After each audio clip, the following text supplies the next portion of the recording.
Good evening, good morning, good afternoon, wherever or whenever you are watching this. Welcome to Power Platform today. I have with me a wonderful man, Graham Taylor. I've mentioned it on LinkedIn, and I think it's even come up in other conversations. He was my first mentor in the world of consulting, and so we have a lot of history. All good stuff, all good stuff. And I will introduce him now. So, Graham, you're live. Welcome and say hello to everyone. Hello, hello. Thank you for having me. That's all right. Yeah. Round two. Should I introduce myself? Yes, please do. Please do.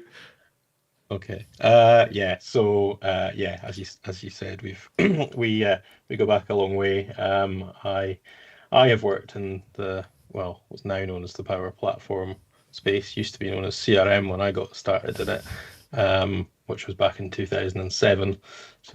Yeah, I've worked in that space since then.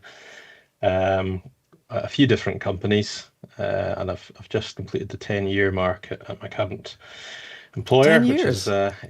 yeah, which is a global SI. I'm mostly focused at the moment on government customers, really Yeah. Scottish government in particular, Scottish public sector. Cool. Cool. And so for those out there, there'll be multiple nods back to it at some point, but we have actually done this already.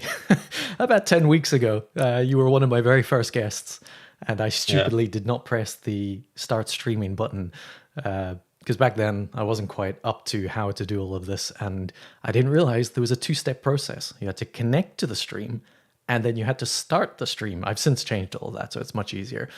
So I have not done that same stupid mistake. So there will be some ground retreaded, but not for the audience, but certainly elements of it for us. Although It's all right. interestingly, It's long enough that I've forgotten most of what we talked about that's what I anyway. was just going to say. My memory is so bad that I actually can't remember quite a lot. I know there were a few things that came up that I would love to revisit. At one point, you did show us your outside of the Power Platform passion. We might see if we could do that again because that was quite interesting. But Mm. yes, let's start at the beginning. So the Power Platform Today show is really me talking to people about their community experience and the Power Platform.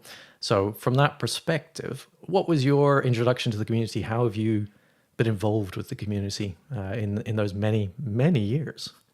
I guess you mean sort of community in terms of sort of events and Events, blog podcasts. posts, forums.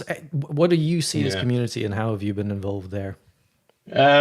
Well, on and off, I suppose, and probably not very much really for the last few years as sort of life has got in the way. You know, I was at the Scottish Summit in Aberdeen back in October, and I've attended. You set up the first iteration of the CRM user group in Scotland, or was it Power Platform User Group? I can't remember what it was It called was back CRM then. back then because it was Dynamics, the Yeah. Dynamics UG guys. Yeah, that was about 2019, wasn't it? Mhm. I don't do much public speaking at all. I think I presented at one of those, yeah, I try and go along, and I've gone to one of the in-person events at the new Scottish Power Platform user group, Mhm. although that was a couple of years ago as well. Yeah, I'm not a very high profile member of that community, shall we say. But I keep my ear to the ground, and I know quite a few folks, so Well, especially in Scotland. one of the things that always has interested me, and I'm not surprised, but it's certainly a notable thing for yourself. You're very aware of what is happening in the world of the Power Platform within the commercial space, within the industry, within the different partners, the different people. You definitely Mm, pay attention. I think it's an interesting thing because for me, I've always struggled with that. I am not very yeah, good at keeping on top of the movings and makings of all the different companies that do this stuff, whereas you yeah, have always had your ear to the ground a little bit on that. Um, yeah. I don't know why that why that is. I think I must just spend too much time on LinkedIn, to be honest. Uh, scrolling it out of business hours on my phone. But yeah, I think that's probably part of it, you know. So I do pick up on, moves in the industry, and when new companies pop into existence as they sometimes do, or more often than not get subsumed by larger competitors. Yeah. Yeah, I usually hear about it. So yeah, I do keep my ear to the ground in that way. I'm trying to be.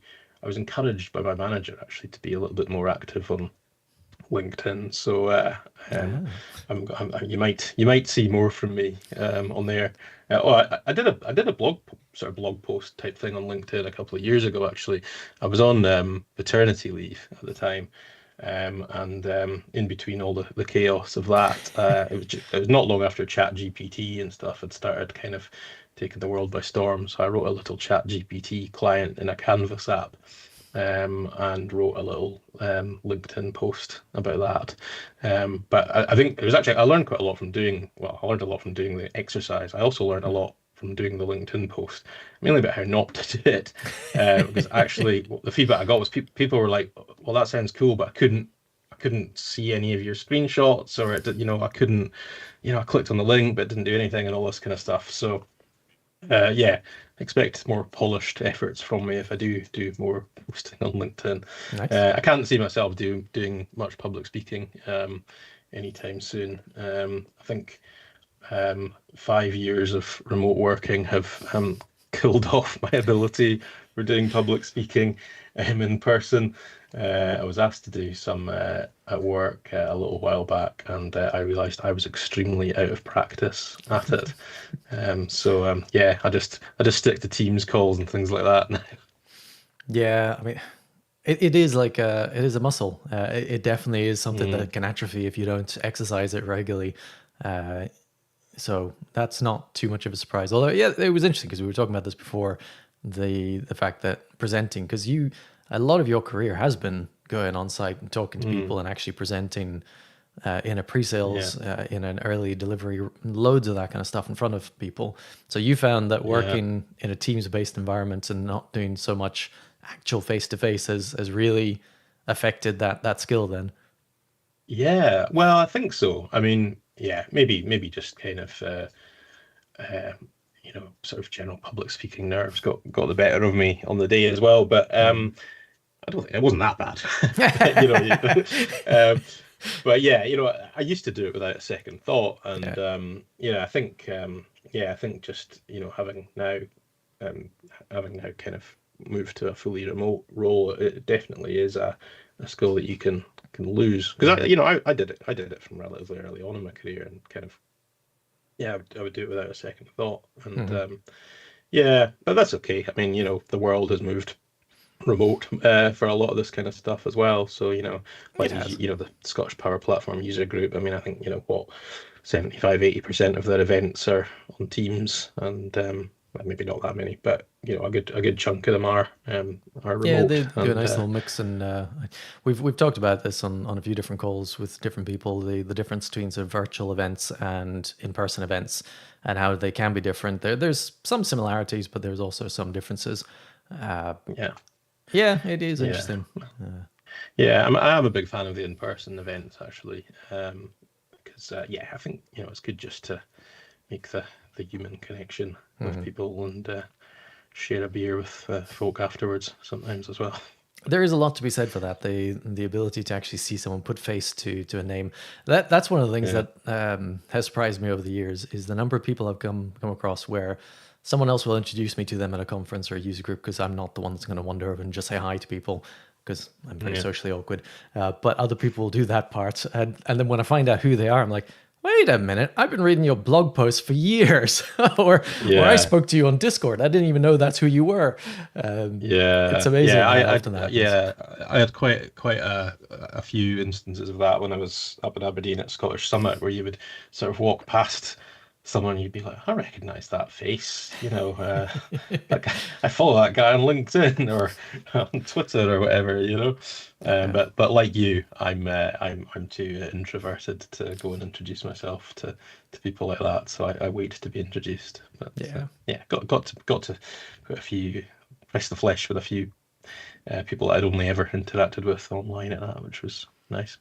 Yeah, so going back to the community side and the fact that you've not been speaking or you don't intend to speak, that's fine. So I've spoken to people about community a lot. There are some people I've spoken to, that's all they do. I mean, like Chris Huntingford. When I spoke to him, I think it was the 6th of May. It was early in May. He said he'd been in 6 countries already that month.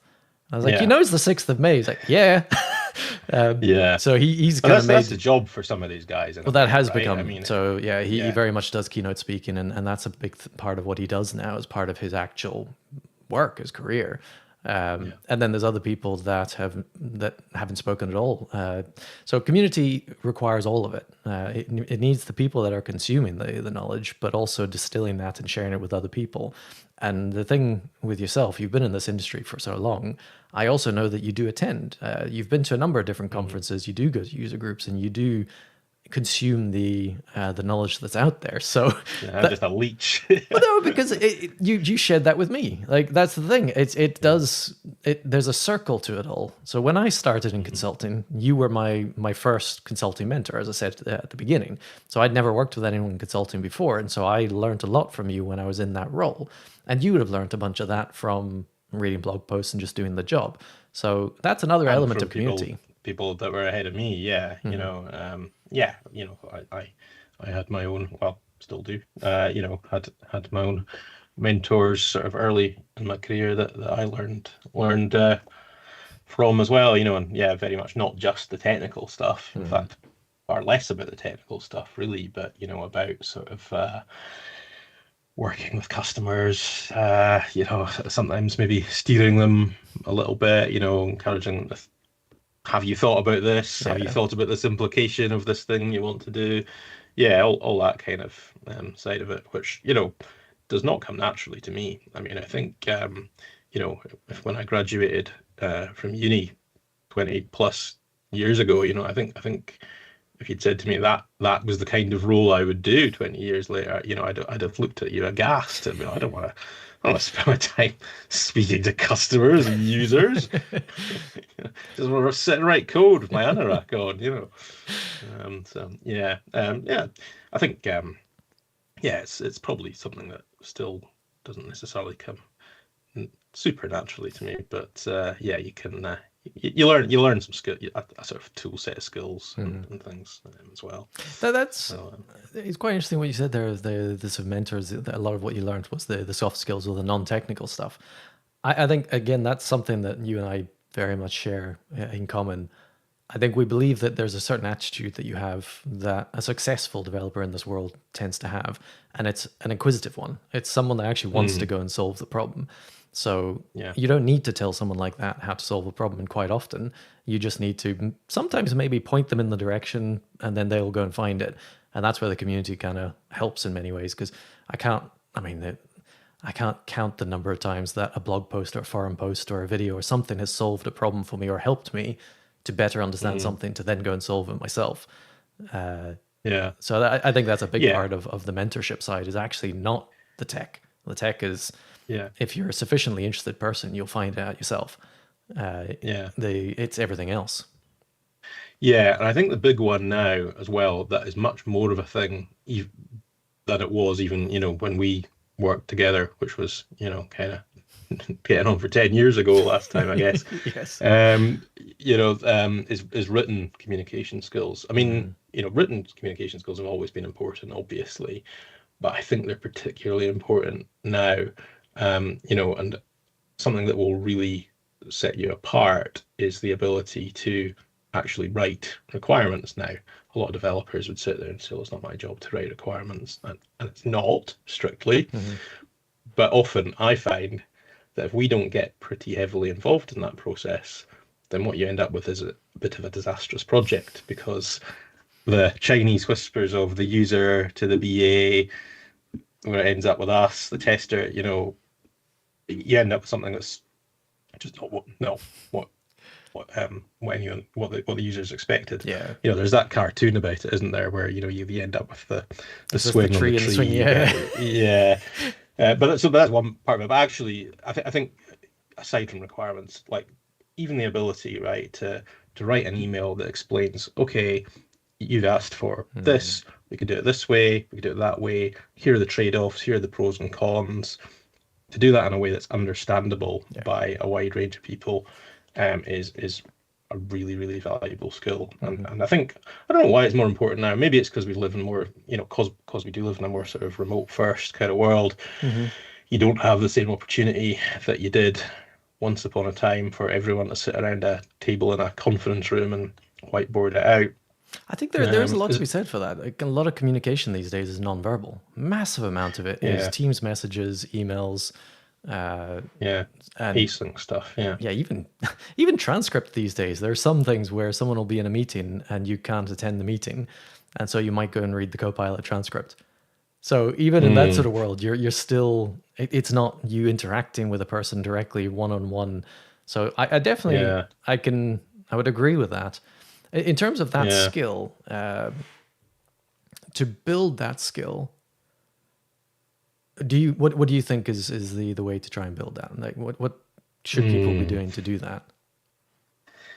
Write lots, I suppose, probably. Yeah, Um, it's quite it's interesting. Amazon were really ahead of the curve on this. So I don't know if you've heard about one of the things that they always mandate before any meeting is the that they agendas organ. and the Yeah, I'm probably completely kind of skewing this from my sort of half remembered thing I read, but essentially, if you organize a meeting, you've got to show up with a kind of I think they call it a pre-read or something like that for yes, like a everyone content pack that's almost. Yeah. attending. Yeah, that describes, the problem, the options, sets it all out kind of in advance. So I suppose that's quite a good way of instilling that culture. I mean, Mm. you know, not everyone's going to be the best writer in the world. So and that's just reality. But like public speaking, perhaps it's just one of these things that you can develop by exercising it. One thing I've started doing a lot more now that I didn't used to bother doing even sort of probably 5 years ago is actually proofread. If I send a long email Hmm. describing something or other, I will proofread it. I never used to bother. You just bash it out, send, done. Yeah. And actually, if you proofread your own, or if I proofread my own emails and I read it back to myself, I'm prone to writing really long sentences and not kind of it's like the stream of consciousness from head into keyboard. Uh, Even just rereading that, adding a few commas, a few M dashes, parentheses, can just make something much more readable. Use of bold typeface as well, quite handy one. Of course, then people think that you've written your emails using Chat GPT, so you can't win. you can't win. That is an interesting one. The editing sort of side of things. I'm terrible for that. I hate editing at the best of times. So it's always for me. I Mm, mean, it's why I do a live stream. I don't want to do the video editing and the repetitive stuff. yeah. Uh, but I suppose for me, it is actually a skill I need to work on more. Is the ability to write. I do find I'm relatively good at translating things in writing, but I definitely do wordy emails. I think, Mm, like as you've described, I definitely do the same sort of thing because I like to be as detailed as I can be in the response. And quite often, the kind of things I'm mm, emailing about are things like a customer said there's a problem, or they can't do this, or they want to have this feature. So what I'm trying to do is I sort of set out an approach to my email, which is, well, you've asked for this, so I'm validating that I understand what they've asked for. I then go into the mm, details of, well, here are the options because there's a few different ways we could potentially do this, and then based on those options, here's the one I would recommend based on my experience. And I might, depending on who the customer is or the relationship, I'll go into detail about what the different options are and why I've ruled them out. And that becomes a yeah. very lengthy email. Yeah. But I think you're right. I think that is a skill that people do need to work on because Mm, it is important. I think communication is very important. It's one of the reasons I like to do presenting blog posts, any of this stuff. It helps yeah. me to understand better how to communicate an idea. And I think that idea of what you're saying of doing LinkedIn posts, that can help you to do that same thing because over Mm, time you start to get a feel for how do you present an argument or a how to thing, or how do you solve a problem and help people to understand. yeah. Yeah. I mean, of course, LinkedIn posts, a lot of the sort of engagement farming LinkedIn types, there's a real kind of house style that you can Oh spot yes. in those a million miles off. It's the Yep. capital letters, my employee threatened to quit on the spot. Oh, the clickbait posts that you see now, because Yeah, they're working out where the more link appears, and so they're yeah, putting the headline above the fold of the more button. And yeah. I've noticed as well, there's a lot more people using specific typeface, so Oh, okay. it doesn't have formatting in the box, but you can do Yeah. the formatting in Word and copy and paste it, Oh, and so really? that's what Right. people are Okay. doing, and that's why you've got different fonts and it's different bold and things. Yeah. But I've noticed there's a number of people that do that now, and it's you really see it. Yeah, once you start spotting it, you kind of you just keep noticing it, and it's well, Mm. I think you did a post on LinkedIn asking about why people do that picture on the post, and you see it all over the Yes. place now, Yep. and yeah, well, I think I replied to it saying I think it's because like on X.com, they have said like that if there's a picture, the algorithm will kind of push it up, and I don't know if that's a publicly disclosed feature of the LinkedIn algorithm, but I suppose people are, pattern matching and saying, well, if it Mm. works on X.com, it'll probably work on LinkedIn too. So yeah, engagement farming's not where I'm going. Just Well, hopefully interesting content. it's it is very interesting. So I've been engaged in LinkedIn the last few months now. A big part of it has been this show. This is my 13th, 14th episode now. So I've been doing this for a few weeks, and as part of that, I've been using LinkedIn, trying to connect with more people and doing the social thing. Hmm. But I can't help but feel dirty doing it. Like it's just, it doesn't feel, it doesn't actually feel like I'm connecting. It feels like I'm Yeah, broadcasting, but I'm yeah. broadcasting in a way that is playing the system. And that Mm, doesn't feel quite right. I wish that we could almost fall back to the old blog post days, because I think that people mm, that wrote blog posts, they were doing it for the content. They were doing it to yeah, share the knowledge or to capture their own information. Like yeah. I know a lot of people that were in the early day blog posts that became MVPs, and they say the Mm, only reason they blogged was because they wanted a reference material for themselves, and it hmm. just so happened other people started reading it. But I like that medium. I like the blogging medium, and I feel like Mm, the sort of shorter form or the sort of algorithm driven social media that we have doesn't actually lend itself to sharing knowledge. It lends itself yeah, to sharing stuff, whatever yeah, engages. And yeah. I don't That's know. I'm true. very torn with it. Yeah, it's true. Having said that, there is a lot of actually. LinkedIn is the best place I find for finding out new technical stuff nowadays. I think, Oh yeah, joking aside, that is probably why I do actually find myself scrolling it on a Saturday morning on my phone, because actually you will find interesting techie content on there. So yeah. it is quite a useful way of staying on top of you kind of Microsoft developments, as we are all Mm. obliged to do, in a way that doesn't totally feel like you're doing work on your personal time, or vice Yeah, don't versa. get me wrong. You've got an There's excuse to look at definitely LinkedIn and during work hours as well, because I thought I was just doing personal development.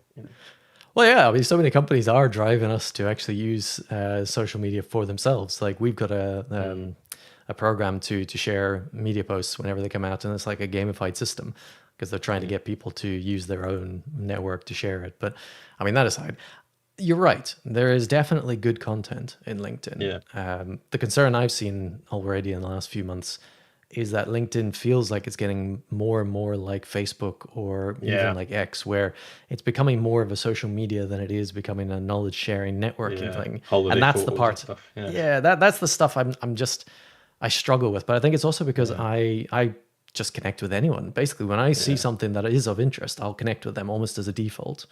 So yeah. it means I do get a lot of stuff appearing in my feed. But Yeah. absolutely, there are useful things. I can't remember the last one, but there was something that I read that I had no idea about, and it was just a quick post. It was just like, Mm, have you seen this feature?" And I was like, "No, I hadn't." Found out about it, and I was like, "That's so useful." And yeah. so there's definitely a place for that. And if I could be bothered, I would do more of that kind of stuff. Like even today, Mm, this is a different. I've got another stream now that I'm actually doing more technical sharing. okay. This is my chat show.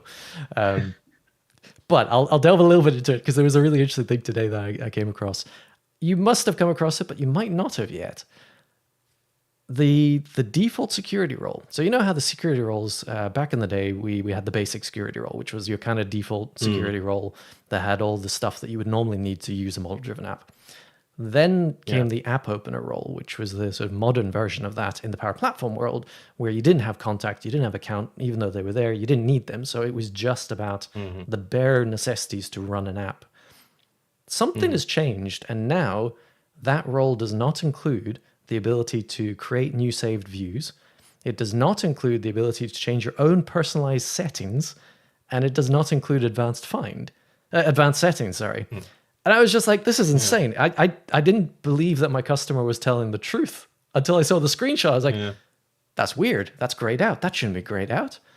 And it's actually a security role. I had to go and change the security role to enable saved views, so the user query, to enable user settings for them to be able to actually change their own country.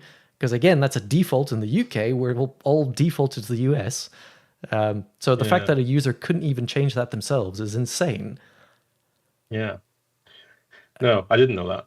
So that's on that app opener role, is it? Yeah.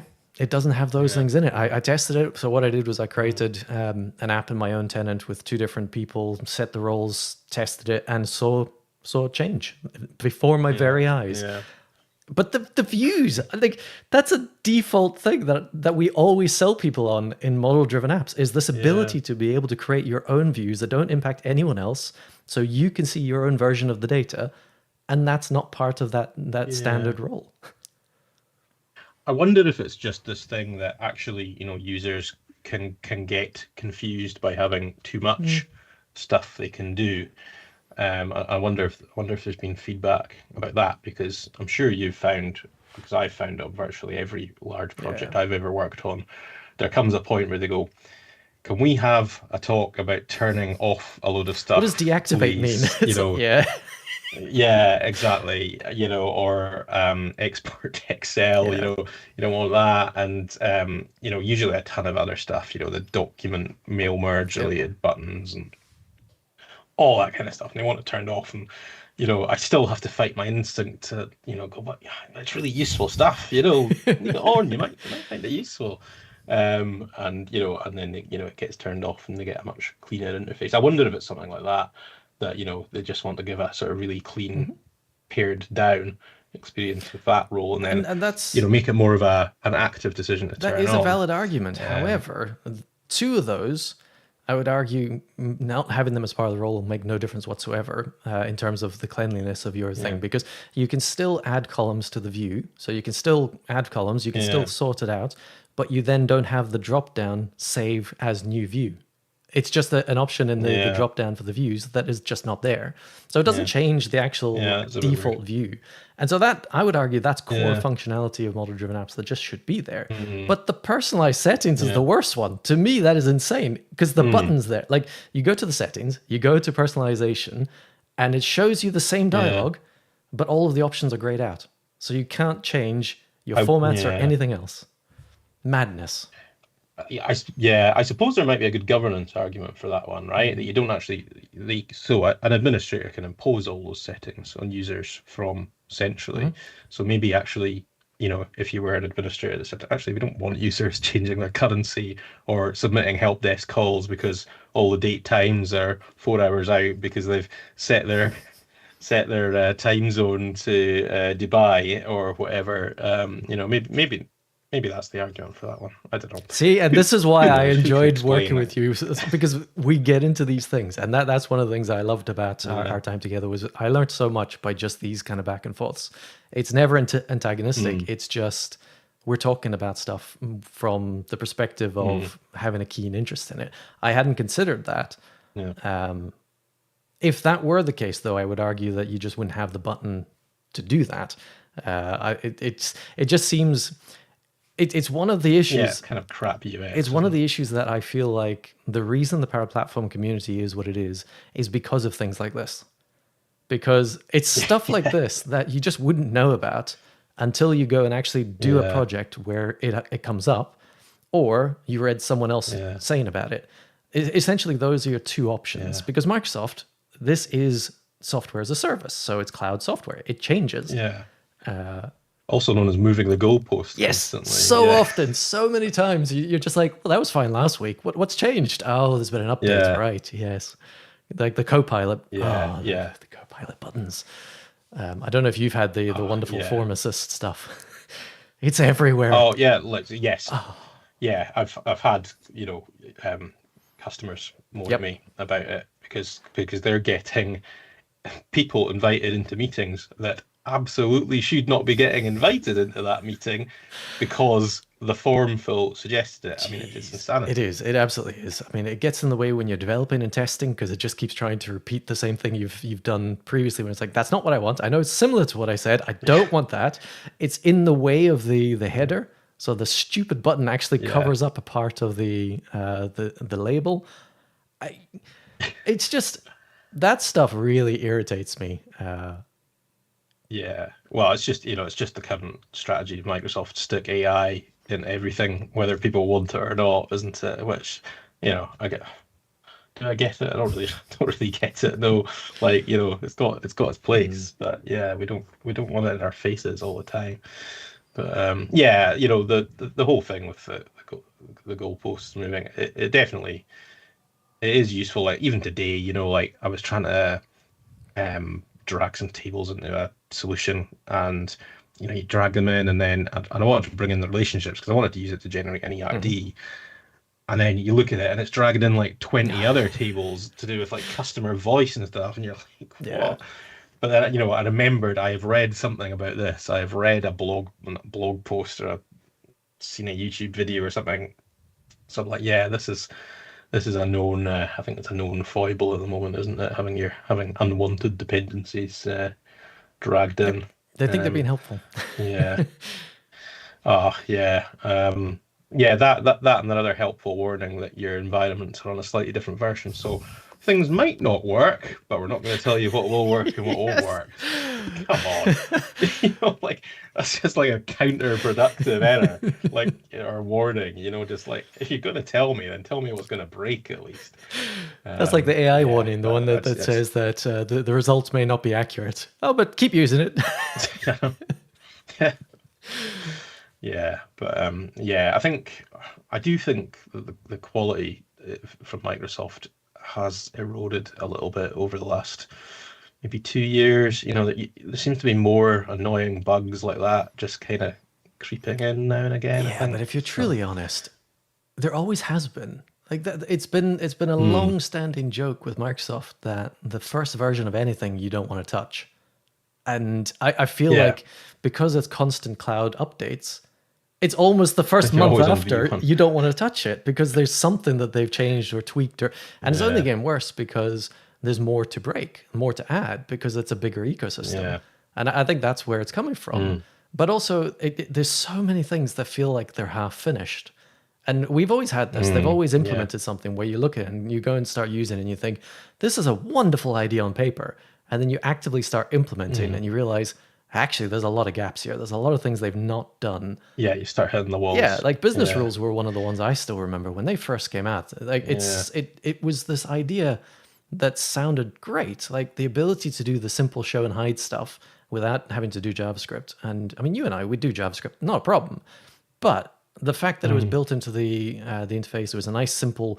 I go in and rule-based stuff. I can throw that into a solution. I can deploy it. Everything sounds good until you realize that yeah, it's missing some useful stuff that you would have to fall to code for anyway, like sections, showing and hiding yeah. sections, and it doesn't necessarily do it in the order you wanted to do it in.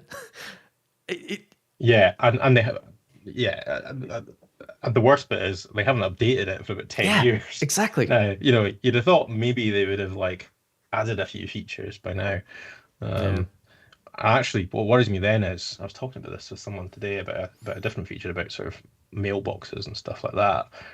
That I said, you know what, Microsoft haven't touched that feature for about 10 years.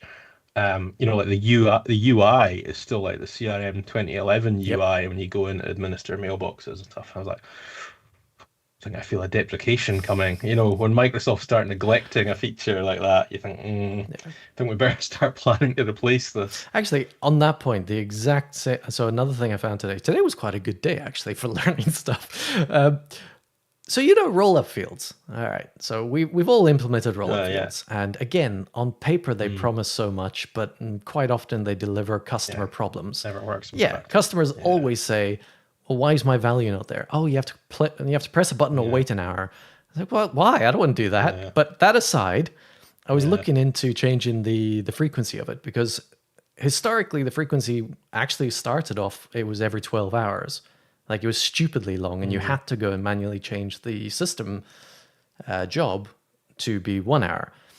And I was looking to try and do that today. And the new settings interface, you can go to system jobs and you can see the list of system jobs. You can find the recurring roll up stuff. It's all there. You highlight it, you go up to the little actions menu, and you go to press the change occurrence. Oh, the button's not there. Turns out the modify Really? occurrence button does not exist on that interface. So I had to hack the URL to return me to the old classic interface because they've now tried to hide all that because the new settings app has rolled out. So I had to modify that to be able to go back to the old 2011 interface version where it then pops open the dialog window, which I actually think might be CRM4 version, where it then has the actions button that says modify recurrence. And it's just the only reason I even thought to do that is because I've been doing this long enough that I remember having to do that. And it's just so often they introduce these new things and they don't introduce the stuff, they don't replace what was already there. Yeah, well, that's another one, roll up fields and calculated fields that they've just got that sort of neglected feel that you just think, these things are going to be deprecated and we're going to have to migrate them before long. Formula fields, of course, are the shiny new toy. Yeah. So I don't think they quite replicate roll up fields, at least at the moment. So yeah, it's constantly moving goalposts. But yeah, that's always the tell. It's stuck on some old UI. I mean, I've heard people moaning as well that the reason we're not getting a lot of or not getting so many shiny new features is because all the R&D budget is getting poured into Copilot and AI stuff. I don't know if that's true, but it has to be true. The amount of the rapid pace that Copilot has appeared in everything is obvious that everything was switched internally to move to that. Like it's just nothing else is changing because that's what they focused on. And before that, there was some changes in our space, but it was all to do with the modern interface. Like that was the last big sort of set of changes. But past that, it's all been a lot of just sort of this Copilot stuff. Like to the point that there is quality of life improvements that they just haven't done. And they're half baked. This is the thing that so bugs me. This has become such a rant session. It's wonderful. But like I love therapy session. I love some of the new stuff that they've introduced. Like some of the interfaces, some of the modern screens are just infinitely better. Yeah. But then you end up with multiple screens where you need to actually switch between them to do things. So, like for instance, flows. If I'm creating new flows in Power Automate, if you do it from the Maker portal, so make.powerapps.com, everything's fine, but it's using the old style. The new style I actually quite like. I think it's very much Marmite. Some people love it, some people hate it. I quite like it. Make.powerautomate.com. That new interface, that new screen is quite nice. However, the thing that I've got a problem with is in the make.powerapps side of things, you don't always get the output of your action. So sometimes when you expand the output, you just see a 200 status. You don't get to actually see the JSON that's returned. And it doesn't tell you why. It just says 200, great. Whereas if you switch, if you switch to the Power Automate Maker portal, then you do get it. Yeah. And that's the stuff that bugs me because it used to be there. And now it suddenly isn't. Yeah. It's just inconsistent. Actually, I'm a real stick in the mud. See, I have to be dragged kicking and screaming to use new UI, so I'm still not using the new fancy powerautomate.com. The only reason I switch across is for that. Even though, and this is what I mean, because they end up with using two different screens, you end up having to at some point switch between them because most of what we do within a solution. So we're in the Maker portal, and that's where we're creating everything. We're creating our apps there, our views, our tables, everything, including Power Automate, because it lets us do that. Why wouldn't we? And then it's only when you actually start testing and running them and actually trying to see the output that you think, that's not giving me outputs. Something's broken. Now, if I didn't know there was a Power Automate Maker portal, and why would I? Because it doesn't drive you there. Then you just look at it and go, well, how the hell do I test this? What am I supposed to do here? And then you end up with people adding extra actions because they're trying to see the output when they shouldn't have to do that. And this is composers. And this is the argument that I have, the issue that I have with the way Microsoft often does these things with new features. They don't just cleanly replace the old thing; they add in a new thing, and and it's like 80 to 90% of the old functionality, and then you're just like, well, now I have to switch between two screens, so you've made my job harder, even though some of it is now better. But the fact that I have to switch between them makes everything harder. Yeah, I don't know. I mean, that's Microsoft through and through, though, isn't it? I mean, if you dig hard enough inside Windows 11, I'm pretty sure you can still find like Windows NT control panels, from 1995. Oh yeah, the audio one. If you go to the audio one, that's back to the 90. Yeah, I think 95 or 98. It looks a lot like that. yeah, the sort of grey battleship grey windows and stuff. The blue task, the sort of bar at the top. What is it called these days? Title bar, yes. Title bar, yeah. There's probably some strategy behind it, some grand product strategy. Hit 80% of the mouse clicks or something, and don't worry so much about the other 20%. But yeah, it's frustrating. It's almost as frustrating as being asked for feedback when you're in the middle of trying to build something with a little survey pop up. That just drives me around the bend. At least I used to sometimes write an angry response. I give it 1 out of 10 about whether I'll recommend it to a colleague because it's annoyed me with this pop-up. But then I realised that these things are actually visible to administrators, so I stopped. That's exactly why you should keep doing it. That whole. I love that passive aggressive one that pops up when you switch to the classic editor. So when you're editing an app. And you have to go back to the classic editor because it doesn't let you do something. So the current one is still very much PCF controls. There are certain things that you still have to configure in the old form editor that you can't do in the new one. So you still have to switch. So they still have the button to allow you to switch back to the legacy editor. And every time you click it, it comes up with a little dialogue that says, "Why are you trying to switch? Please put some text in this box to tell us why you have to switch." And I'm just like, this is... But you know why I have to switch because you know this is a problem, but you cannot get rid of that until you put something in there. Yeah. And it's just... it's just irritating. Yeah. And of course, there's the shout-outs. This is a proper rabbit. The shout-outs, if when a new feature's landed, and this is endemic across all software companies now, you've got to click through these little kind of sort of balloons. Did you know you can click this new button? Did you know you can click this button? And I read a product manager from Microsoft. Well, he was from Microsoft. It's a Meta now. But he was saying, that's quite a deliberate thing. It's actually an internal product team management thing to everyone's got to get their little shout out for the feature that they worked on, and there'll be sort of disquiet in the ranks. That was the claim. Whether it's true or not, I don't know. I mean, I wouldn't be surprised. It's a political organization in many ways, but but you see that Google does it. Any enterprise software, that it's just this meme that seems to have caught on with all of them, that they're going to make you close about 7 different little boxes telling you about new features every time you upgrade your software. No one reads them. Well, I don't read them. Maybe other people do. I don't know. No, I mostly... Usually I'm like, no, I just want to create my presentation, please. I don't want to know about my new button for Word or whatever. Yep, I'm on the hunt for the X or the next. That's it. I don't care what it says. Exactly. It's just get out of my way. So no, I definitely share that one. Cool. Well, that's been a wonderful therapy session. That's 45 minutes already. Yeah. Bit of a tangent. But the thing is, we used to have a lot of these discussions at work and at the pub. That was just a lot of what we did. So it's been wonderful to fall back into that. And that is community. It was the community that we had at that first, my first consulting gig at least, that was great.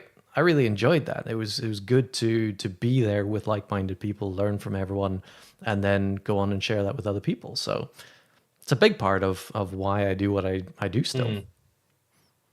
Yeah, well, it's important as well now because I don't have the opportunity. I don't have you sitting next to me to kind of shoot the breeze about techie stuff with anymore. So these are kind of often the only opportunities to chat techie stuff. You know what you're saying there is you're On saying that we now need to do a weekly stream. I need to add a third one to my. Yeah, I mean, we'll sort out a coffee sort of thing. I've started doing this more recently, so this is something I've noticed in my remote world.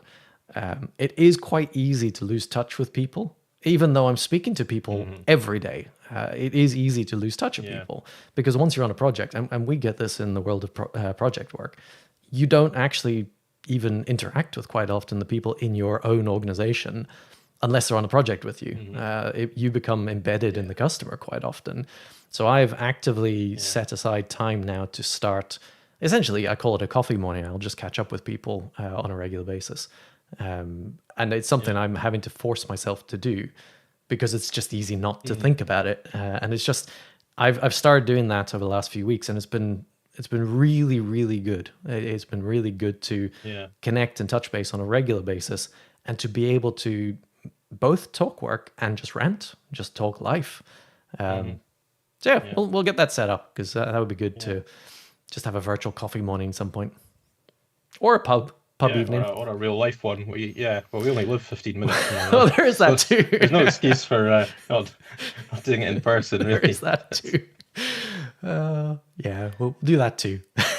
That could be monthly. Yeah. I found a good greasy spoon on my high street. I'll take you there for a bacon roll and a coffee. It's a date. I love it. All right. Well, so you will know this from the first one, but I can't remember any of your answers. So we're going to go through the rapid fire again. Although actually, I think I've removed some since what you were on. So just launch straight in. Favorite Power Platform service? Gosh.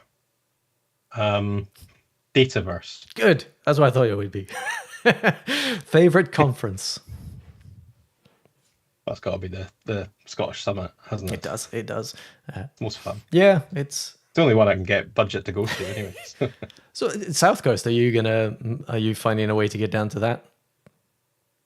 Nah, I can't see it. It's not really practical for me anyway with family and stuff. So I'll just wait. I think the next Scottish Summit is in Murrayfield in Edinburgh, which is approximately where I am, Edinburgh region. So I'll go with that. I didn't know they'd announced that. I know South Coast is this year, and then Scottish will be next year. I've kind of fallen off the track of the Scottish Summit in some ways because it falls over my birthday weekend.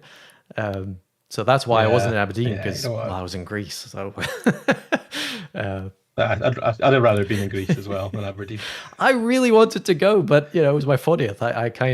I wanted to push the boat a little bit on that one. Yeah, you don't want to be spending your 40th at a tech conference. I don't know quite, but no, compared to Greece. Last music you can remember listening to? Oh gosh, Radio 2 this morning. Music not a big part of things. No, not really. No. I'm not one of these kind of music while you code types or anything like that. So no, I just listen to whatever's on the radio. Fair enough. Podcasts or TV? Well, if I had to choose, probably TV shows. But I have started getting more into podcasts. My problem with podcasts is that I'm not one of these people that can just kind of sit and listen to something and just listen to it. I'd want to be doing something else. And again, because I don't really have a commute, I don't really have an opportunity to kind of just put some earbuds in and listen to something. But what I found actually is that I prefer for podcasts is actually if they're visualized on YouTube, I prefer to actually watch them, and then just that sort of focuses my attention a bit. Okay. So but I've been watching there's quite an interesting one. A guy called Dwarkesh Patel. He interviews a lot of AI type people actually, but also other sort of geopolitics and things like that. He interviews folk from that world. He had cosmologist on there a few weeks ago as well. So yeah, quite a sort of I wouldn't say highbrow, but it's reasonably intellectually stimulating. Anyway, sorry, these are meant to be quick fire. But it was interesting because I listen to lots of podcasts to the point that I actually always have my pods. So I've got buds that are in my pocket all the time. So it's like Mm, you, I don't have a commute, but I do drop the kid off at school, and almost always I'll put the earbuds in when I'm listening. So I will get through podcasts doing things like that, or even just as soon as I walk away from yeah. my desk to go downstairs to get a tea, I'll stick it in and put in another 10 minutes. So that's Mm, how I use podcasts. Uh, mm. if you had 2 hours with no other responsibility, what would you do? So I think at the moment, probably I would come in here as I sometimes do into my office. I think this is where I moved the camera last time. We'll see if Yes. this works again. And I've got all this kind of, Hey, there it is. radio equipment. That thing, let's see if I can point the camera. That thing there picks up aircraft transponder signals Oh, and sends them to Flight Aware, which is a bit like Flight Radar 24. So tinkering with all that stuff is sometimes what I come in into this office and do once everyone else has gone to bed for a couple of hours. cool. Books or audiobooks? Books for the same Yeah. reason as I don't listen to podcasts. Yeah, I thought that might be the case because the audiobooks, I have that exact problem because audiobooks you kind of want to get a bit more involved in. So that I can't just be wandering Yeah, around as yeah, you need to much. give them your full Yeah, and, attention. and I used to Yeah, listen to them on buses or while driving. And I just found that I'd be phasing out. I just wouldn't even pick it up. yeah, Yeah. yeah. Glass half full or half empty? Glass half full, I would say. I used to be a bit glass half empty, but I think I try and be a bit more optimistic now rather than pessimistic. I think pessimism doesn't serve people well. I think optimism does. Yeah, that is an interesting sentiment. I like that. I could argue either way, but I like that. That's a good one too. Yeah, Uh, yeah, I can argue it either way as well. But I think, yeah, I used to be one of these people who'd sort of always be trying to sort of spot the pitfalls in hmm. a plan, or well, it might not work for this or that. I think sometimes approaching something with a positive, we can do this mindset actually can yeah, you can sort of will it into life. That's what they say when you're in a call center, when you're doing customer service, smile. Even if you don't like it, it comes across. Yeah. And on that, thank you very much, Graham. That's been a fantastic chat. It's really good to catch up again. And this one has definitely gone out. We had people watching Good. during the show, so I know it's happened. Uh, so I'm Excellent. much happier after the last one. So yes, thanks again for joining me today, and for everyone else out there. Hopefully you've enjoyed it. Please do subscribe. I'm not pushing the numbers yet, but I'm going to soon. So I'd like to get ahead of that. So yes, thanks again, and goodbye, everyone.